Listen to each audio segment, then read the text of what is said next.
So यो चाहिँ म बसेको होटल सिटी बक्स र अब म चाहिँ फाइनली निक्लिसकेँ। सो यो चाहिँ मेरो ब्याग नर्मली जुन म यो लिएर हिँड्छु and I'm finally good to go Copenhagen. अलिकति प्राइभेसी चाहिन्छ त्यस कारण चाहिँ क्याप्सुलवाला लिएको छु।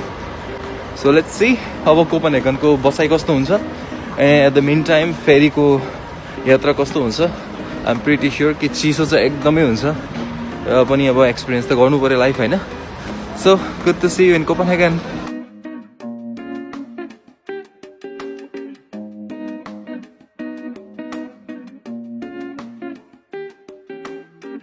त्यो म पछाडि देख्नु भएको फेरी जुन चाहिँ ठुलो नै छ र एज अ नेपाली मैले चाहिँ अहिलेसम्म यस्तो ठुलो फेरी चाहिँ चढेको छैन किनभने अब नेपालमा डेफिनेटली कुनै पनि त्यस्तो चान्स नै छैन होइन र अरू कुनै कन्ट्रीमा पनि चढ्नु पाएन। सानोतिनो छोडेर चाहिँ यस्तो ओभरनाइट अथवा 19-20 आवर्सवाला फेरी चाहिँ चढ्नु पाएको छैन र आजको एक दिनको मेरो यात्रा चाहिँ फेरीमै हुन्छ र आइ एम एक्सपेक्टिङ कि चिसो चाहिँ धेरै नै छ।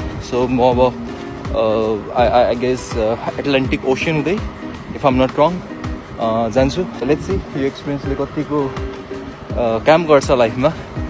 डेफिनेटली चाहिँ एउटा नयाँ स्टोरी चाहिँ हुन्छ लाइफमा, एउटा नयाँ स्टोरी अथवा एउटा नयाँ कहानी चाहिँ डेफिनेटली बन्छ होइन। So let's go to Copenhagen.